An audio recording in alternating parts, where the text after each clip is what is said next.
pretty girls around me and they're waking up the rocket. Keep up. Why you mad? Fix your face. Ain't my fault they all be jacking. Keep up. Players only. Come on, put your fingers to the moon. Girls, what y'all trying to do? 24-karat magic in the air.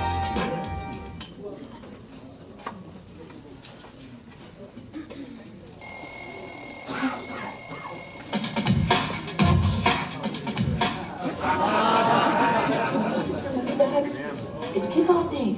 Well, it's kickoff day. Yes, it's kickoff day. You overslept. And I have to go because I have 5 gallons of salt you have to put on ice. So you need to get up and have your breakfast. Oh, wait, but where's my breakfast? So it's Okay. All right, I'll see you right down there.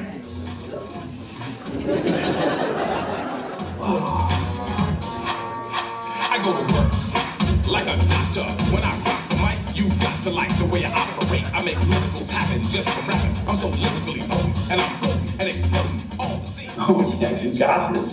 You're the man. You're the man. Let me look forward to you.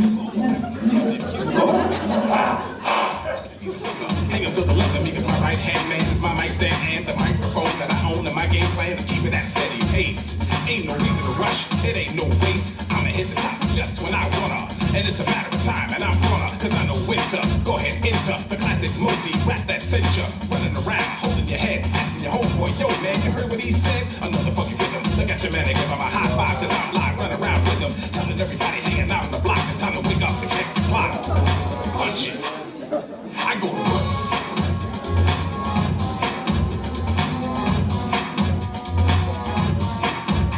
I go to work.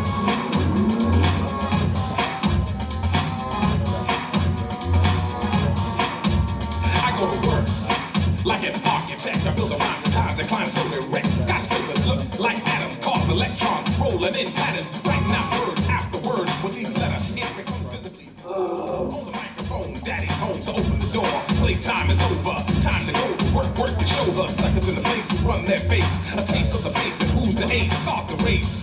I'm coming in first. With each verse I build a curse, so rappers can't capture Modi's rapture. And after I have to slap you senseless with endless rhyme. Don't pretend it's anything close to endless. And when this rhyme is done, your mind will become so trapped in the rap you'll lust another one. What you got?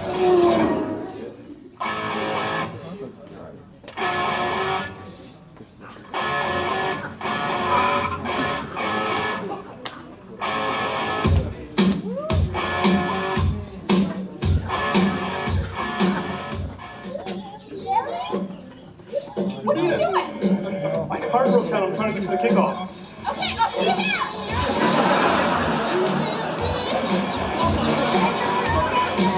Your back down, put the count, put up and dismount, cause I'm coming with an endless amount of rhymes and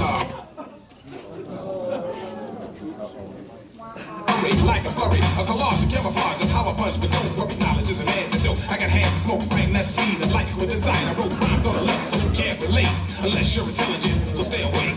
Sleepwalkers, slick talkers, this time a native New Yorkers, writing a crescendo way to say the mental state of the band, so we can understand my pencils writing the rhyme in its highest form, and I'm dropping on you like a bomb, and when it explodes. Hey, little girl, how about $20 for your bike? I'm in a big hurry. No, I don't think so. This is here. Just take it all. I need the bike. I'm in a hurry. The bike is yours. Thank you.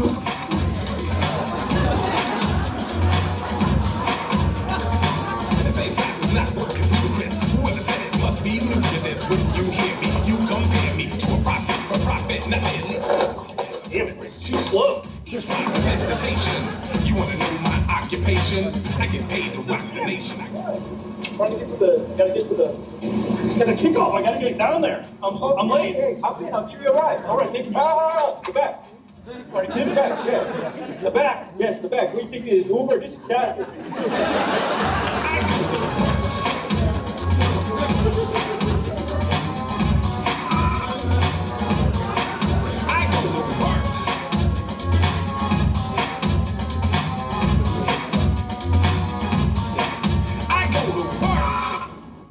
What's up, man? I gotta get gas.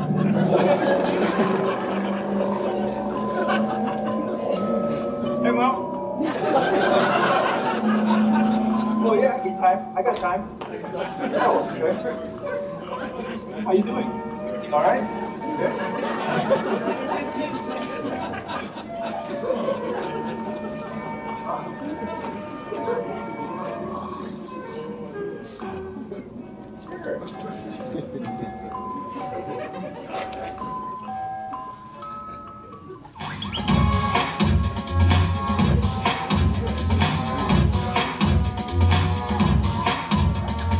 To say rap does not work is ludicrous. Whoever said it must be new to this. When you hear me, you compare me to a prophet, for profit, not merely putting words together for recreation. Each rhyme's a dissertation.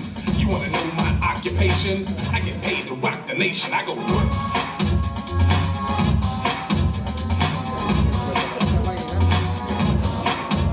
I go to work.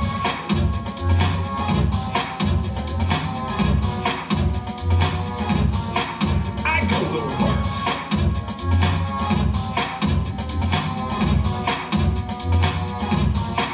I go to work.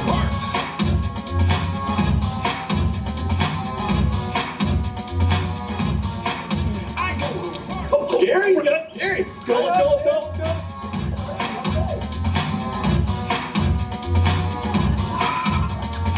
To say rap does not work is ludicrous. Whoever said it must be new to this. When you hear me, you compare me to a rock. So how's your day, man? Yeah.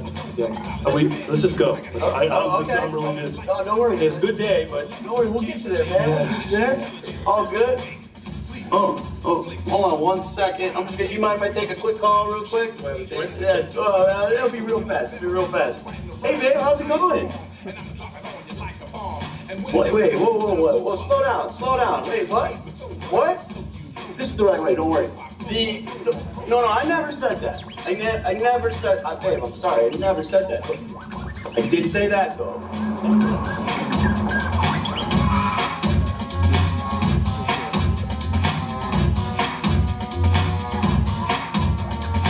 To say rap does not work.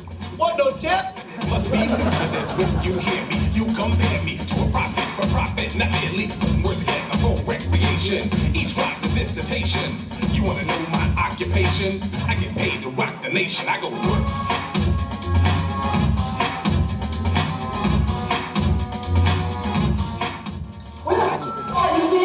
Oh, it's a long story, but I'm committed to be here. I gotta get on the show. It's showtime. Go, baby.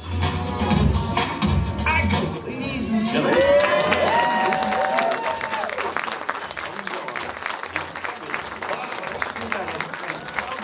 What a day I've had so far. Well, hopefully you can tell that I'm committed on being here, right? I go to work. It's very surreal, right? So a year ago, we had Wayne Newton speaking. Now here we are on his stage. Wow. So you guys excited for the AIS 2018? Okay, so hopefully today you'll find educational, inspiring, and hopefully entertaining. And if all goes well, next thing you know, it will be time for open bar and dinner. So that's our goal, is to get there as quickly as we can and time fly by. So in doing that, let's look at the agenda really quick so you have an idea of what's going on today, if you weren't familiar with it.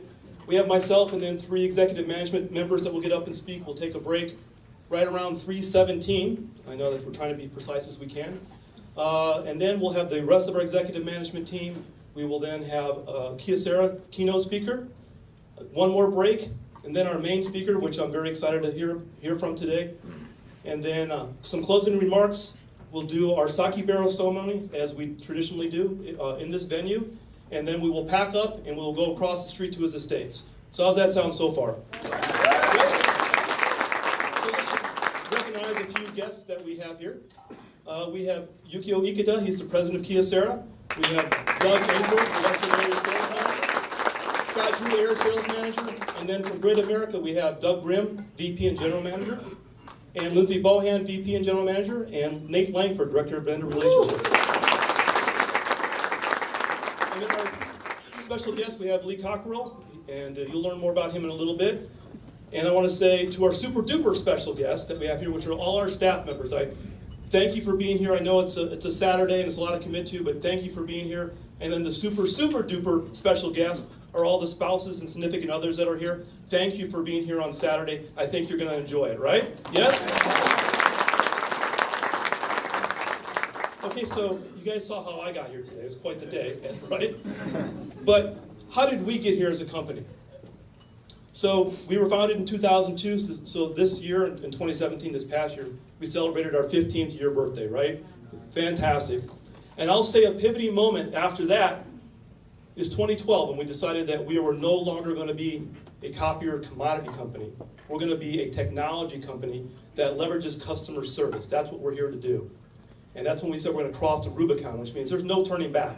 This is the path that we're going to take. And then in 2015, we had the kickoff, and it was Together We Are Better, kind of like all the gears that we work in our equipment, that if we work together, we're going to be better. In 2016, we decided to go 212. And if you remember what 212 was, at 211 degrees, water is hot. At 212, it boils. With that one extra degree, you can create steam. And with steam, you can power a train. So it was just that one extra degree we asked you to give. That makes all the difference. And then last year was cross the line. On one side of the line is mediocrity. On the other side of the line is excellent. You get to choose which side that you pick. And this year, it's Inspire Magic, where Magic stands for Make a Greater Individual Commitment. So let's get on with it.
It's all great, right? So far, so good? We're on the same page. So when we're talking about a commitment, let's talk about what the definition of commitment is, right? It's the act of binding yourself intellectually or emotionally to a course of action, right?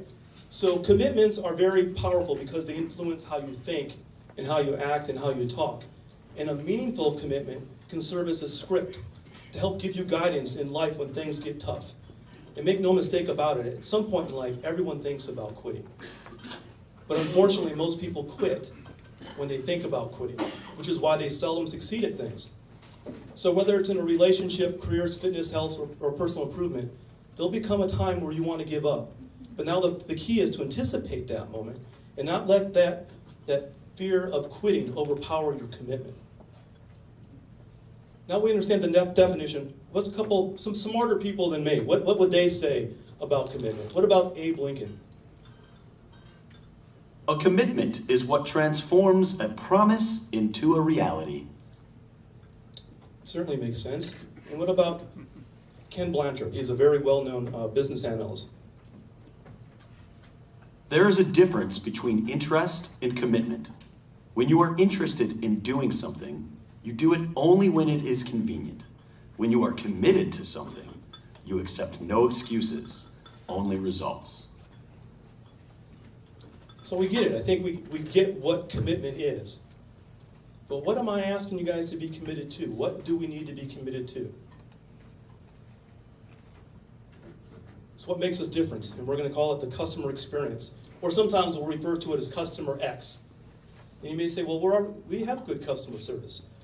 We do. We have great customer service. But there's a difference between customer service and the customer experience. The customer service is only one point of view, one point of contact, and is very reactive. Where customer experience is proactive, and it happens at all touch points. And we're going to talk about what touch points mean in a minute. So let's go back to the Rubicon and how we kind of got here. So we're not in the product business. We decided we're leaving the product business back in 2012, and we're going to be in the technology industry and the service industry. And that's what makes us different. If we look at all our differentiators on why do people choose us versus one of our competitors, it all comes down to the people in this room. That's the difference. That's what our competitors can't emulate. And that's what clients want. So that's why we picked that path. And if we look at that same time, what we saw customers experiencing, if we had a printer in office and the printer went down, all the vendors were pointing fingers at each other. We would say, no, it's the IT guy. The IT guy, no, would say it's the phone line guy. And there was just a lot of finger pointings when it came to technology because they had 4 or 5 or 6 vendors. And in fact, today, people have 27 different IT-type vendors in their companies. That's traditional. So when you got all that finger pointing going on, at the end of the day, the customer's pulling their hair out and say, I just want it to work. And we said, you know what? That's where we're going to go. We're going to be that one provider. We're going to give that customer that one throat to choke, and we're going to make it work. And then we talk about deeper is cheaper. And what that means is if we're offering all these different services to our clients and they're happy, that means we're going deeper inside those clients. We're doing more services. We're creating more revenue. In fact, we can 6 times the size of our company today if we never took on one net new client. Now, we're not asking not to take on a net new client, but if we can go deeper, we become much larger and much more important to our current vendors. So these are all the things that I said, but do I have any stats to back up any of this stuff? Well, let's talk about new customer versus customer retention. I just want to throw some quick numbers up here. You guys know I'm a numbers guy, but again, if you don't measure things, you can't influence them.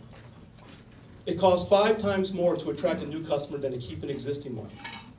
And existing customers are 50% more likely to try new products, and 31% more when compared to new customers. 89% of all customers see the customer experience as the key driving factor on why they make a buying decision. And increasing customer retention by 5% can increase your profits almost up to 95%. And the probability of selling to an existing customer is 60 to 70% greater, while the probability of selling to a new prospect is 5 to 20%. So you can see why current customers are extremely important. Let's talk about the customer experience. Is that really important? Well, the stats say 74% of customers state the customer experience impacts their willingness to stay loyal. And 59% of customers switch vendors because of poor customer experience. And 40% of customers would pay more for a better customer experience. And these two are one of the biggies that I think, where 80% of companies believe they are giving great customer experience, but only 8% of customers believe they're actually receiving it. So there's a big delta between where perceptions are at. And 89% of customers get frustrated when they have to tell their issues to more than one person. I'm sure we've all experienced that at one point in time. And the key takeaway out of this, only 1 out of 26 customers will complain. The other 25 simply leave. So if we do have a complaint from a customer, we fix it, we may have already lost 25 because we never heard about it. And then emotion is the next key factor inside the customer experience, which I didn't realize this until I did this research, but 50% of the customer experience is based upon the emotion. And the businesses that can optimize emotion connections can outperform the competitors by 85%. That's big. And emotionally connected customers are 3 times more likely to repurchase and recommend you. And 44% state they never shop or less likely to shop, and 33% said they need a discount of 20% or more to even consider somebody else. So this is pretty important. The stats show it. The customers want it. So we talked about customer touch points. What are customer touch points? So there are multiple touch point service moments within every single experience. So I'm just going to relate this to think about when you go to a restaurant. So when you arrive at the restaurant, you walk in, and let's start with the dots, right? So green dot means you had a good moment. Yellow dot means it's just, it's okay. And our red dot's negative. So you walk into the restaurant, they greet you quickly. Hey, that's green. That's a green dot. That was good. They sit you down right away. Oh, another green dot. All right. The waiter comes over, takes my order right away. It's very pleasant. Green dot. This is going great so far, right? Yellow dot. Takes a little long to get my food, but I'm okay with it. I'm okay with it. They finally bring out that steak I've been waiting for all night, and I bite into it, it's cold. Red dot. No good, right? The waiter comes over, I tell him about my bad steak. He quickly gets me a new one. The manager comes out and says, we're going to comp your meal. Oh, green dot. We're back on track. The idea, I think you get the idea, but the idea is to have more green dots in reserve than red dots, and to fix those touch points. And there's lots of touch points. And where does it actually start? We talked about when you walked in a restaurant. Maybe it's actually when you pulled into the parking lot. Right? Is it well lit? Can I park my car easily? Maybe it's actually when I hopped on the web and looked at their website. That's really the first touch point. And when you start thinking about this and all the touch points, and you think about our industry and all the touch points, my gosh, we have thousands of touch points. And most importantly, the customer's first experience becomes their complete context of what we do. Right? So if it's bad, that's all they know. That's all they know.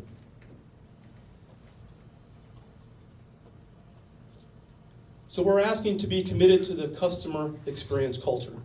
Last year, we asked you to be committed to our company culture. And I will tell you, I think that's number 2 pivotal moment for our company is by us doing this company culture piece. It's very, very important, and it's made a huge difference in our company. And I believe this will be just as large as us doing this. But what does this mean? That means that everyone in this room is focused on delivering the right experiences at the right time to the right people. This means that we're committed to deliver excellence, not just good enough. We're committed to doing the best that we can and not just give lip service. This is really about going above and beyond. And when we talk about customer service, I want to just be clear. We're all customers. Everyone in this room is a customer of each other. So when we're talking about this, it's not just for our clients, but it's for us internally as well. So everything that we're trying to do here today is for us and external. Because we can't take care of our customers, we don't take care of each other. We talk about team success. I want, again, some other smarter people than me. I want to hear what they have to say in regards to how they see this going down. What does team success look like? Vince Lombardi said, individual commitment to a group effort, that is what makes a team work, a company work, a society work, a civilization work. What does each staff member need to commit to for team success? Babe Ruth said, the way a team plays as a whole determines its success. You may have the greatest bunch of individual stars in the world, but if they don't play together, the club won't be worth a dime. How does everyone play a role in commitment to customer X? Mother Teresa said, I can do things you cannot. You can do things I cannot. Together, we can do great things. Right, so there's a big gap of speakers, right, from Vince Lombardi to Mother Teresa. But I think we get the idea. And if you think about where we've been over the last few years of Together We Are Better, Across the Line, 212, they all tie into here. The years prior to this was all the foundation that we needed to build to be able to now go to the next step, which is giving the ultimate customer experience.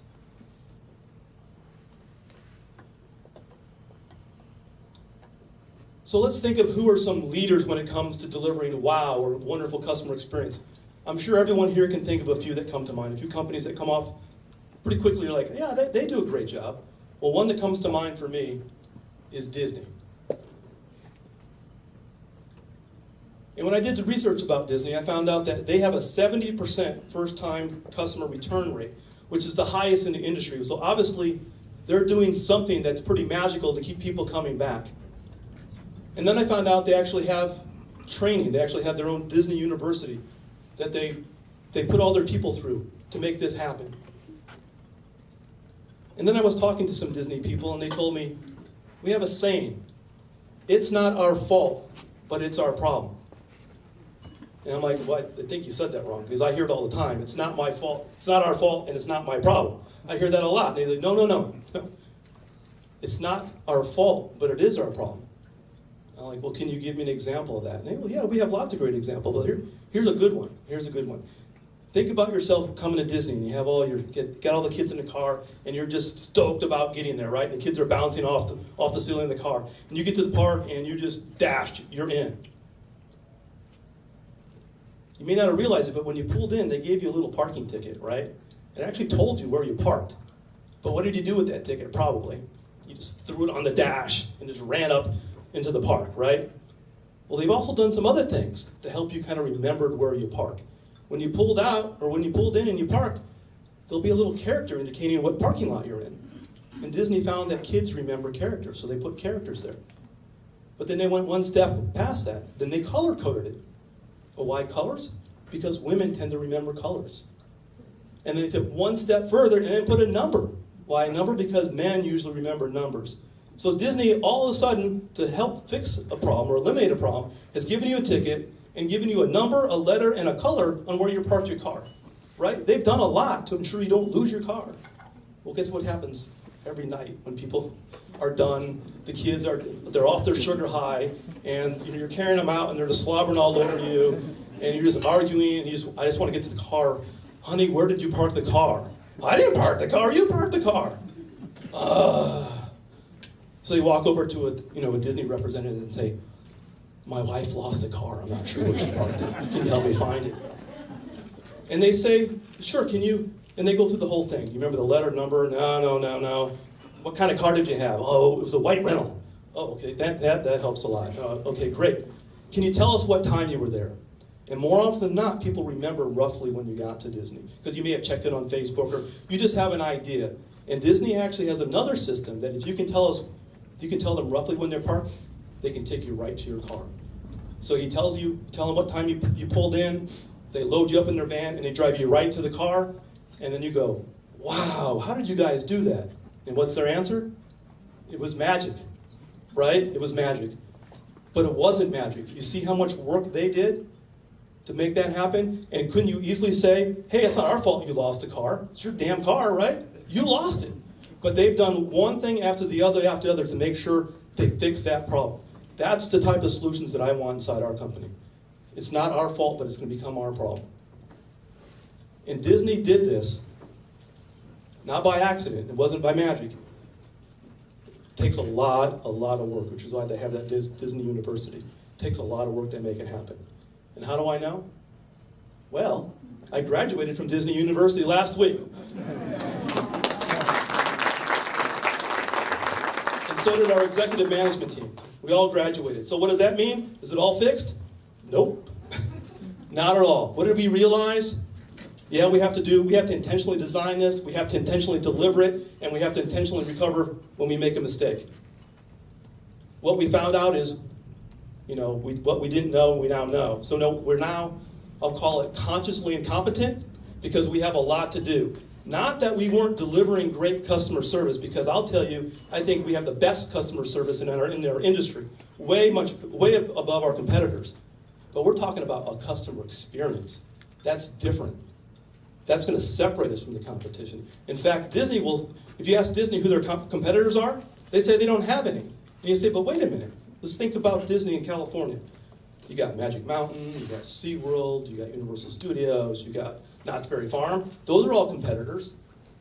And Disney kind of laughs a little bit and says, well, you take everyone, all those people you mentioned and everyone else, add up their total visitors that they get on an annual basis, all of them together, that's 2 months for us. That's 2 months for us. They don't even look at them as competitors. And that's where we're going to go. We're going to deliver the type of customer experience that we have no competitors.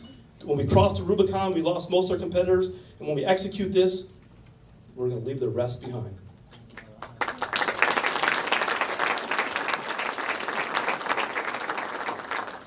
But to sum this up, so what I'm telling you is we have a lot of work to do. All of us have a lot of work to do. But while we're working on that, what can we do today to get us started on this magic or making a great individual commitment to the customer service? And in fact, even once we're done building this, how can we quickly assess, are we on track? I say, ask yourself these two things. Do I deliver, and do others enjoy working with me? Now, there's a lot of nuances to those two questions, but I think we were to sum up what we're trying to accomplish and have a quick test. Those two things are it. Am I committed to delivering? Do others enjoy working with me? Am I passionate? Am I kind? Do I care about people? Do I live and breathe the AIS core values of adapt, integrity, surpass, nurturing, optimism, wow? Am I committed? Do I deliver? Do others enjoy working with me? Two excellent self-evaluation questions to ask yourself at the end of each day. And if you can say yes to those, we are well on our way on creating a magical customer experience for our clients and ourselves.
Please welcome back Gary Harouff.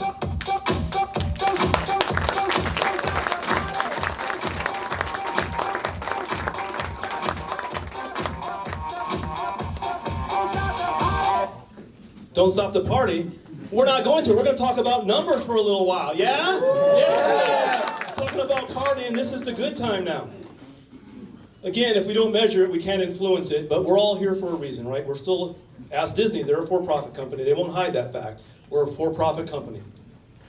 Let's look at what we did last year. So in 2016, we closed out the year at, if we look at invoiced revenue, that's what we're looking at right now, a little over $19 million in 2016. 2017, for the first time ever, we actually invoice and build out $20 million. So great job, guys, right? 5.2% growth if you look at that by itself. But if we look at one other thing that we call total revenue with in-house. Now, in-house leases means these are leases that we sold equipment, but we could not get them approved through traditional financing, which gives us a lump sum payment. So we're actually financing it ourselves. But if we could have actually done this and sold it on a regular basis, that's what we would have invoiced out. And last year would have been almost $21 million, a year-over-year growth of 7%. That's very respectful. Thank you, guys.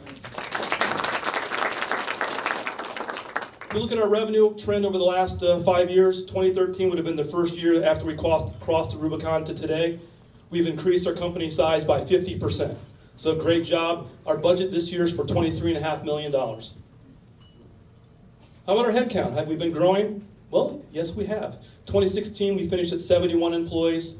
2017, we actually finished at 79. And by the end of this year, we figured to be at 92. I believe already in 2017, we've added 4 new hires, I think. So we're already on our way to getting this done. And if you look at the bottom, it kind of tells you the revenue per staff member. That's an important number. So we want to kind of keep an eye on that. And at that $250,000 to $260,000 range, that puts us at best in class in our industry. So we are very, very productive, not at the sacrifice of giving great service. And this just is a little fun slide, because sometimes we wonder what the heck goes on inside an AIS all the time. And then you add it up and kind of think about it, it's almost overwhelming. Wow, that's a lot. If you just look at phone calls that come in and out, right? So we had 283,000 phone calls come in last year. That's 1,000 a day. And of those, how many did dispatch take? We almost had 71,000 service calls come in. That's 273 service calls every single day. And then emails coming in and out, $2.2 million, 2.2 million emails. So that's almost 9,000 emails a day. Well, that's a lot to respond to. That's a lot for IT to manage. But here's an interesting one. This is the first one you'll see, 2016 versus 2017. It actually goes down. Service calls completed went down, but we grew at 7%. How can that be? It's because we have better trained technicians. We have better car stocks. Our equipment is better. We're more efficient in what we're delivering. And then the same thing with accounts payable invoices. It went down dramatically from the prior year. Why? It's because we've done a better job of optimizing our vendors and how we order things. Look at accounts receivable. So how many things do we invoice out a day? Well, 258 every day go out. And then these two are pretty big in our logistics warehouse, right? Is the logistics here tonight? Anyone? Yeah, thank you, Junior, for that ride in the back of your truck, by the way. Jeez. Anyway, we had 82,000 things come in and 82,000 things go out. But on a daily basis, it's 319 items. In our warehouse, 320. It takes a lot to make that work. It really does. This is the most important one on the slide to me. New pieces of equipment installed last year, 7,420. Look at the number last year, 3,176. We doubled it. But wait a minute, our revenue only went up 7%. Why didn't we double our revenue? Because the cost of equipment each year comes down and down and down, the retail, as well as the service and supply pricing keeps coming down and down. So for us to even break even with revenue, we have to sell more than we did the year prior. So when I go back and say we have a 7% growth, that's impressive when you look at what we had to do to get there, right? Right? So great job on Team AIS, 7,420 pieces of equipment. So when you guys are saying, Peggy, where's my delivery? Do you do any in the back at all? Yeah, she did 29 that day. And more importantly, when we talked about touch points, if we just look at this as a touch point for our clients, there's 3 million touch points there. That means we have to intentionally diagram every one of these touch points and make sure that our customers are having a great experience. And if you remember last year, we talked about how many copies and prints do we manage for our customers. Last year, we became members of the 3 Comma Club when we officially hit 1 billion. This year, 1.6 billion copies we manage for our clients. That's impressive, right? Do you think people rely on us for 1.6 billion things? It's pretty good. It's very good. And then last year we introduced at the kickoff, you remember, an app that we called You Earned It. And the idea behind that is that there's a lot of great things that happen at our company all day long, But we have 5 locations, and sometimes we just don't know what goes on in another location. You just can't keep informed. And we didn't have a great reward system to let people know when something happened and gave them a reward for doing something. Last year, from just February to December, we had 2,815 times that people reached out and said, wow, that staff member went above and beyond, and I want to call them out and say thank you.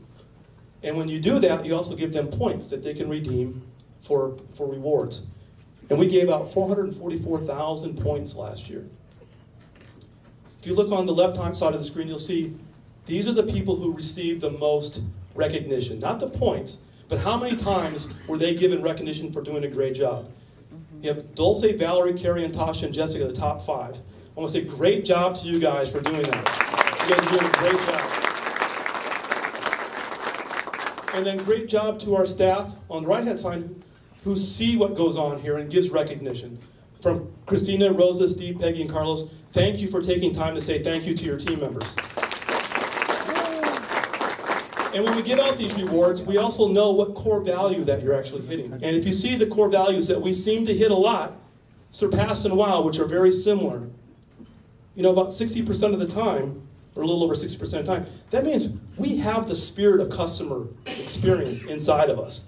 We just need the tools and mechanism to really take this to the next level. We already have it. And most of the rewards were redeemed for gift cards, from Visa gift cards, Amazon, Starbucks, Target, that kind of stuff. Don't forget you can redeem one, and I'll bring you coffee. If you don't forget, there's one on there, I'll bring you coffee. It's kind of pricey, but I'm worth it, I think. I'm worth it.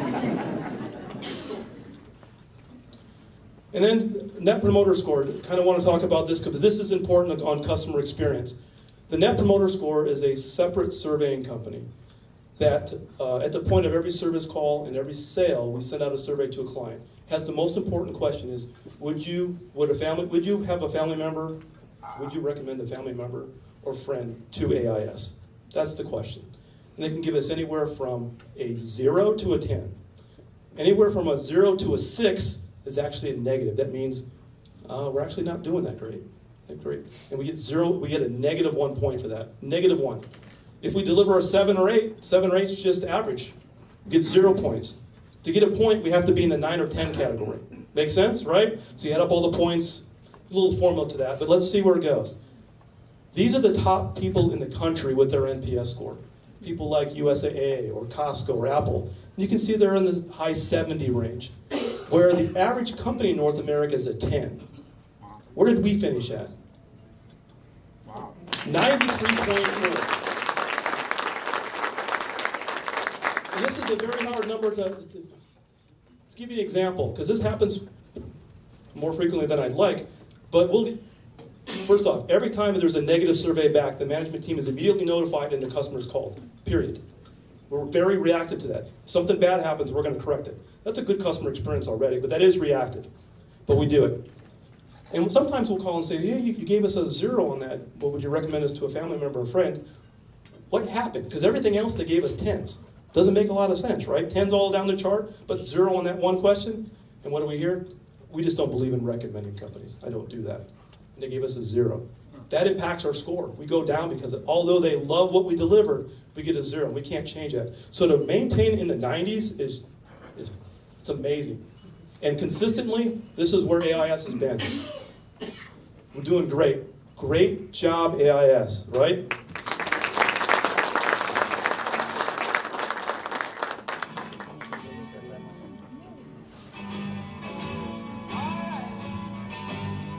Here we go again.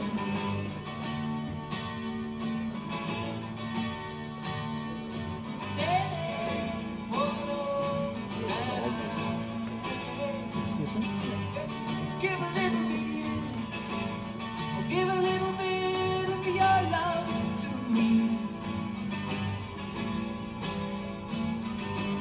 I'll give a little bit, I'll give a little bit of my love to you. There's so much that we need to share, so send a smile and show you care.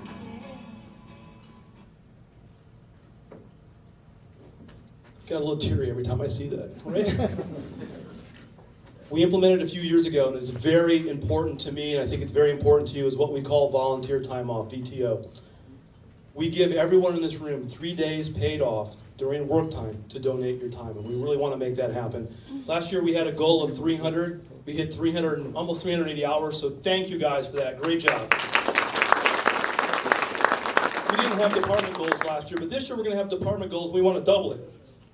I want us to give 600 hours back to our community. It's important that we give back. It really is. These are a few of the charities that we did last year. You can see by department what we want to do. I want to beat that number of 600 hours.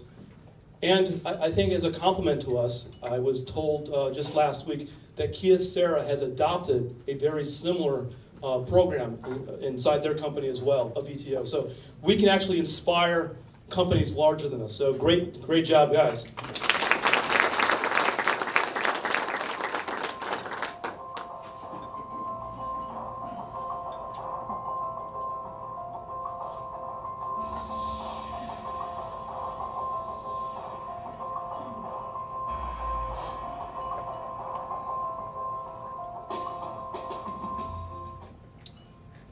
Okay, I'm not going to talk really a lot about social media.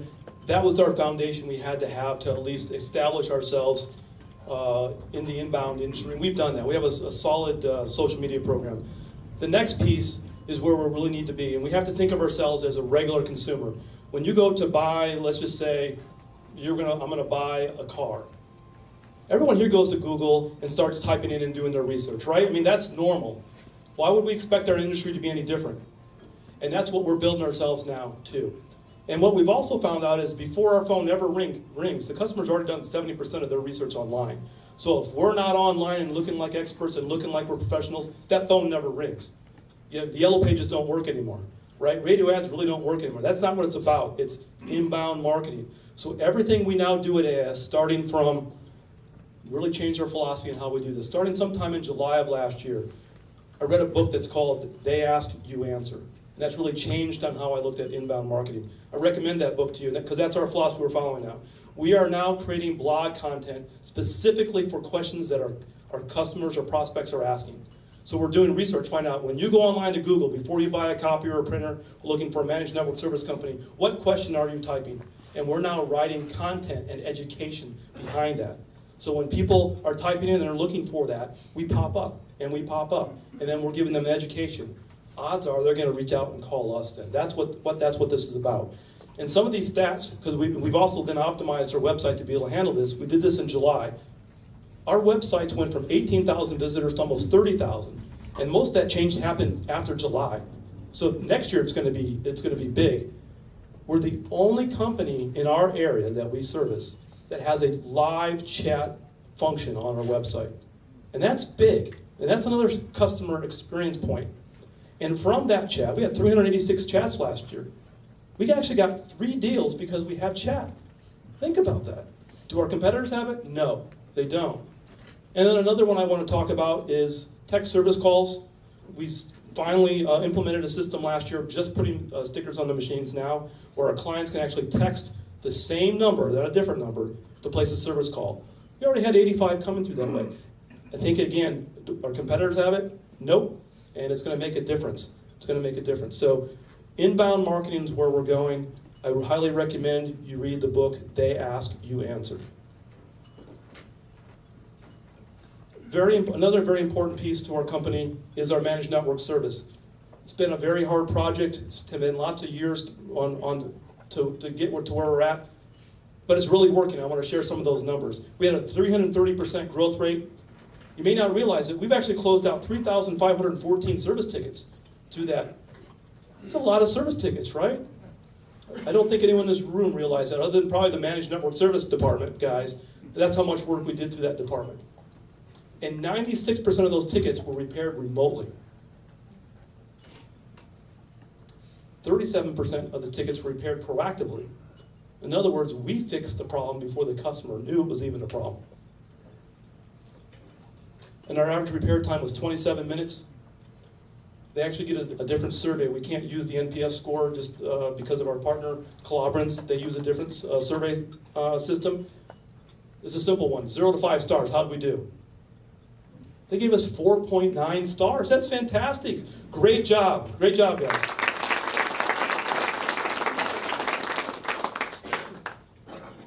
A few more quick numbers. That's how many users we actually take care of. So right now we're managing 342 users, 485 devices. And if we just look how the tickets were split up, $60,000 in monthly revenue that we get for repairing this equipment or keeping them up and running. Now, to keep this in perspective, for us to do $60,000 in this type of revenue in office equipment, we'd have to sell almost 1,000 copiers. This is equivalent to 1,000 copiers. It's big. It's very big.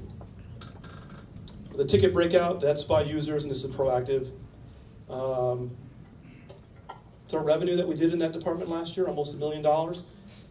This year we expect to be $1.5 million, and that's a big number. Why is $1.5 million a big number? Because that would make us one of the largest IT companies in any one of our territories. Typically the largest IT companies that are doing managed network service or even computer repair, they fizzle out or phase out at one point. That's their ceiling. They get to about $1.5 million and then they can't go further. That's because they just don't have the right leadership and management in place to take them. So we will be equivalent to the largest competitor we have in our marketplace. And many people in our marketplace said we would never be able to do it. Well, we're going to be the largest. Not only we did it, we're going to be the largest. And then we're going to blow past that number. And more importantly, did I push the button? Did it the wrong way. On the bottom corner, this is kind of neat. If it was a separate company, if it opened its own company, had to pay its own rent bill, its admin bills, everything, it took full ownership of expenses, this company now, as a separate company, is making a profit. So again, great job for turning the corner, guys.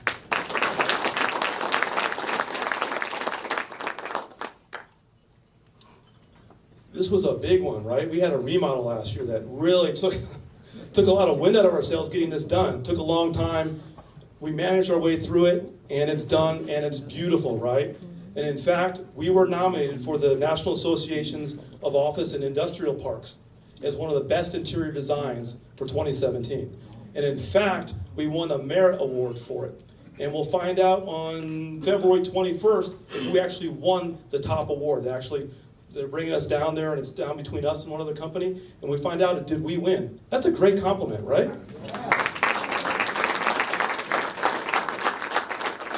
And then we opened up a beautiful new office in Corona. As you can see, again, things are consistent. Now all our offices, for the most part, look the same way, and it's another beautiful, beautiful operation. And then we opened up a centralized warehouse because we do so much now through our one warehouse in Las Vegas. We knew we needed one in California to have that complete customer experience for you and our clients. So a new warehouse really came on board in November of last year. This will be a big year for California. Are we being recognized for what we do? Are we making a difference on what we do? Are we one of the thought leaders? I think so.